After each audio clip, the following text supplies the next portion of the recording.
Today, we've got something very special. We're going out on tour with Ray and his brothers actually run a behind-the-scenes history tour of Bluffton, and this is called Hidden Treasures Tour. So if you want to check this out, it's hiddentreasuresbluffton.com, and we're going to see things that you never knew about Bluffton today. Are you ready to get started? Ready to get started, ready. Let's do it. All right, let's do it. Let's head on out.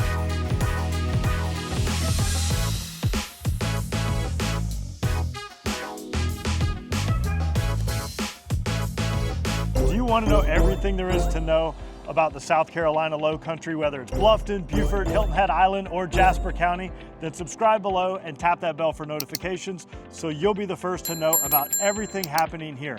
My name is David Simcox, host of this channel and a local real estate agent. I get calls and emails every day from people just like you looking to make their move here, and I absolutely love it. So whether you're moving in 3 days, 3 months, or even 3 years, give us a call, send us an email, shoot us a text, or even book a Zoom call, all in the description below so we can help you find your low country lifestyle. Now in today's video, I'm out with Ray, and Ray and his brothers run this incredible tour company here in Old Town Bluffton. And what are some of the things that we're going to see today, Ray? Well, we're going to go past some of the churches here in Bluffton, African American churches. We're going to tell stories that my grandmother told us, that her mother told her. We're going to talk about a young man, Jake Martin. We're going to talk about his wife. We got lots of stories to tell about here in Bluffton. Stories that were given to us, well, I'm 62 years old, years ago, that my grandmother told us. We're gonna have a good time. All right, that sounds great. And we're just gonna give you little bits and pieces of it in today's video. If you want the whole story and you want all the secrets here in Bluffton, you're gonna have to come on the tour yourself. And this is part A, and there's actually a part B tour where you give even more history and more tour. So if you watch this whole video and you want to learn more, you're gonna have to come and you're gonna have to meet Ray on your own. But let's go ahead and let's jump into it and get started now. You ready to go? Let's go. All right, let's go. Hidden Treasures of Bluffton. I'm Ray, that's my brother Nate. I'm a retired small business guy. My brother retired from FedEx. So the town of Bluffton, since we were born and raised between Bluffton and Ladies Island. So we're gonna be telling stories that my grandmother told us, that her mother told her, and her mother told her. So it's what's considered our contemporary history. We always start here at this church because our bloodline runs through this church. This church was built in 1853. It was built by enslaved West Africans and their slave masters.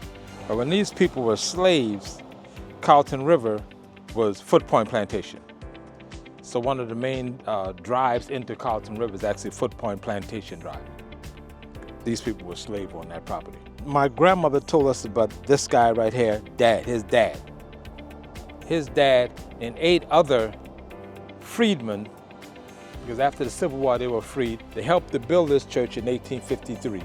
In 1874, they bought this church from the Bluffton United Methodist congregation who moved across town. Well, we'll pass by the new church in 1874. We'll pass by the new church. The bell that's in the tower is Lily Bell. It's called Lily Bell because Miss Lily told the bell better than anybody else, so they just named the bell after her. And so when we were kids, it's just Lily Bell. When we heard it ringing, my grandmother said, well, Lily Bell is ringing. And that's what the bell was always called. It would cost almost $1 million to bring this place back to its original form. What's the name of the church here if people watching this want to donate to that cause? The name of this church is Campbell A.M.E. Church. Campbell A.M.E. A.M.E. African Methodist Episcopal Church. All right. So if you guys want to get involved in that project, contact the pastor of that church. Contact the pastor at the church.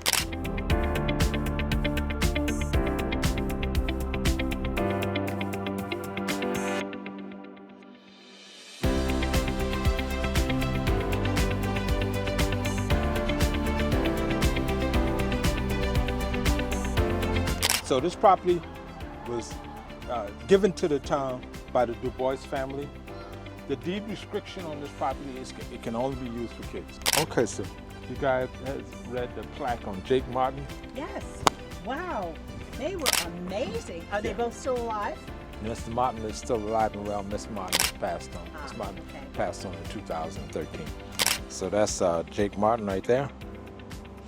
Let me get on there. And that's just the frontal of both of them. That's Miss Martin. That's Mr. Martin. Yeah. And so, as you read on the plaque, Jake Martin grew up he was born in 1928, so he grew up in the Jim Crow South. But the type of person that nothing stops him. You don't stop. Of course, went to the one-room school here in Bluffton up to the 8th grade. After that, he had to go to the boarding school in Beaufort County. Now, mind you, there was a high school right here, but of course, we're talking before integration, so you won't dare step foot in there. I mean, so these kids had, after the 8th grade, they would have to go over to the boarding school in Beaufort to, graduate high school. After high school, he went to Allen University up in Columbia. Got his BS, was accepted into law school, just like the plaque say. Of course, during this time, Strom Thurmond was the governor of South Carolina.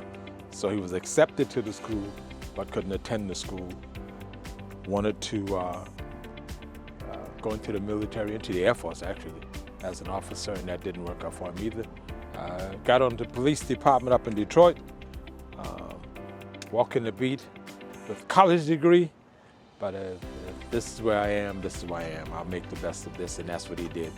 By the time he retired, he was the captain over the whole precinct. But this thing, when he came back to Bluffton, you always have to give back. You have to give back. Okay, you made it, you have to give back. Mr. Martin came back to Bluffton, the first black magistrate here in Bluffton, taught in high schools here in Bluffton. But his big thing was, if you're a kid in college, you need to send them some kind of stipend. He did it for my wife the whole time she was in college. From $15, $30 per month.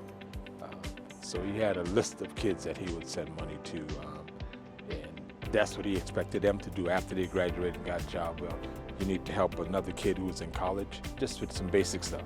That small amount of money, we can get the basic for them. They don't have to bother with their parents with that stuff. Miss Martin, but the whole family is just a giving family. Miss Martin started Bluffton Self-Help. Started Bluffton Self-Help right up the trunk of her car. When they got back here in the late 70s, started identifying folks in the community who had and could give, and folks who were in need of stuff. And she would just have that stuff in the trunk of her car.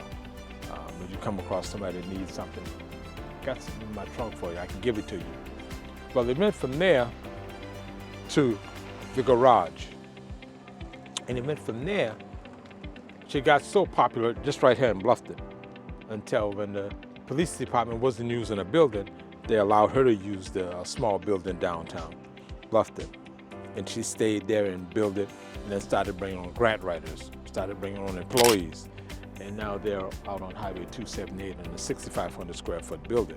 And so now you're talking, if you're needing help with your light, if you're needing help with water, if you're needing help with food, clothing, if you plan on starting a small business, you can go to one building and they can help you with all that stuff.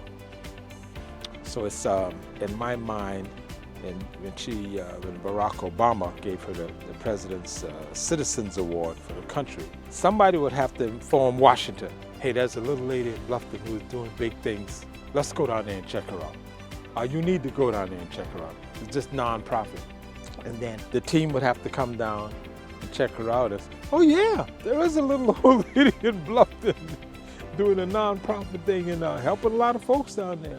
And you can't give it to everybody in the country. So at that time, she was probably the hardest worker in this country. That's why they gave her the award. And that's why Barack Obama is hugging her now. So, like I said, this post office in 1948. So my grandmother would have gotten her mail from here. And at that point, Bluffton is probably less than 500 people. That's African Americans, Caucasian, Latinos, Asians, less than 500. So it's just our general mail. No mailbox, and you're just going, hey, I'm here to pick up the mail for Mary Gadsden. And then the postmaster just gave you the mail. So this bridge is named after Thomas Hayward, and we're on the bridge that crosses over Thomas Hayward Cove. Okay. Plus, it was a wood bridge with car traffic. So I learned how to swim right down here. Now, it didn't look like this. It wasn't crystal clear, but it didn't look like this. So we're turning on Pritchard Street. Pritchard Street is actually what we call in Bluffton a ghost road. A ghost road is nobody owns it. Nobody want to make claim ownership of it. The state of South Carolina, city of Bluffton, the residents, nobody. So this property was once owned by Dr. Pritchard, an old Bluffton doctor, local doctor. So this property right here was purchased from Dr. Pritchard for the sum of $10. The first church on this property looked like this. This is actually the church that was on this property. That picture, on that picture is my great aunt. We're gonna pull around back and got a pop quiz for you guys. Always a pop quiz. And you can see it's a small congregation. I grew up Gullah Geechee on Ladies Island, from Jacksonville, North Carolina to Jacksonville, Florida. There's All a lot of of the people. small islands. A lot of people that aren't from around here don't know the term Gullah Geechee. Can you explain what that is? The Gullah Geechees are a group of people after the Civil War, when the South lost, the people that were on the island just stayed on the island, cut off from everybody else. And so they never lost the language and just kind of learned how to survive by themselves. So descendants of the formerly enslaved Yeah. folks. Yeah, descendants from former slaves. Theodore Washington building. So that's Theodore Washington. That's got a glare on it? Yeah. Okay. Okay. That's Theodore Washington.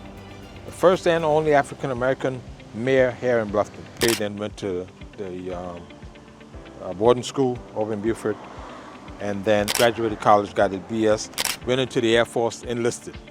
Just went into with his BS, enlisted in the Air Force, got out of the Air Force, started working for the Postal Service in New York City, got that done, came back here to Bluffton. So got back here to Bluffton in the 70s. So at that point in Bluffton, no city water, no city sewer. So this guy championed building the town, making the town bigger, annexing different properties into the town. Started with him because he knew and had to get the people of Bluffton to understand, okay, the bigger the town is, the more tax dollars, the more you can do for the citizens of Bluffton. 67. So that's the basketball team in 1967. So we know school should have integrated in 64. By 64, they should have gotten there already with integration. This is 67.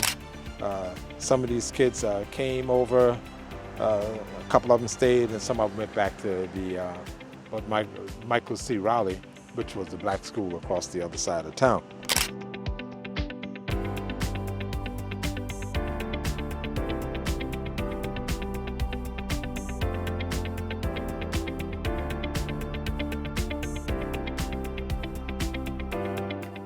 Lives on Hilton Head, grew up on Hilton Head, played baseball here in Bluffton. One of the original pinch hitters, that's his nephew, Gerald Perry, went to school right here. And you can see a batting coach for quite a few teams in the league. Wow. That's just another picture of Dan Dreesen and his nickname. Cobra. They're all from Bluffton? Yeah, they're all from Bluffton, Hilton Head area. All baseball guys. My son will like to know that. He's a baseball player. Oh, okay. Straight down there, as kids, we didn't come down because we were told not to come down certain streets in Bluffton.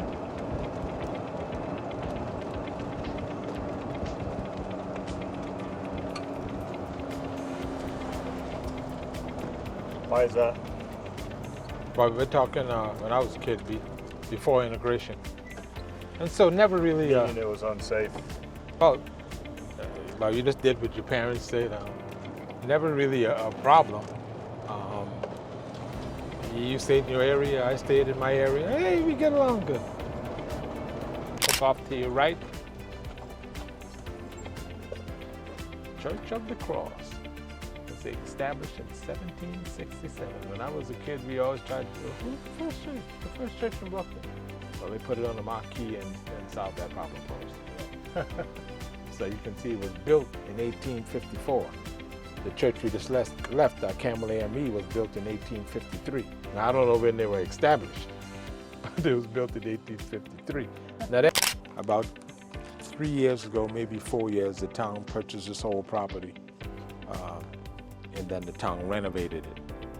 And so it went from this to what you see now. Before, South Carolina and Georgia was linked across the river. Everything came up right here, because we're right on Calhoun Street. So everything would come from the boats, and you could drive your pickup truck, whatever down here, roll it back up to your business, but everything happened right here. And so when the Union Army came up, that was one of the first places that they bombed and burned. That's why Pope House. Sold Campbell A.M.E Church to the 9 freed slaves. They moved down here to this property. Well, when you look at this church is beautiful today. So in 1874, if I was a part of that congregation, I would be trying to get down here to the new church. This building here, this was the former Messick's one-stop convenience store. When we were kids and we went there, they only allowed 2 African-American kids in there at one time. So we're talking 70s when I was a kid. But it was just kind of, it just is what it is. Yeah. Anything on that side of that porch is the factory. Anything on this side of the porch is a retail store. So you can go in there and get the fresh ketchup, whatever they got now. Whatever they brought in, huh? Fish. We're into oyster season, so they definitely have oysters in there that you can purchase. Shrimp, all that stuff is in there. So this place right here, in 1969, you had a group of a black family that took over this place. Andrew Kidd, Oscar Frazier, they took over this place and formed an oyster co-op.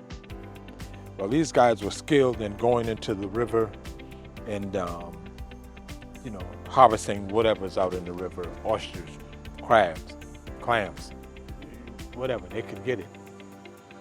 So it's grown from 500 people to like 30,000 people. Yeah, a little over 30,000. Why do you think everybody's moving here?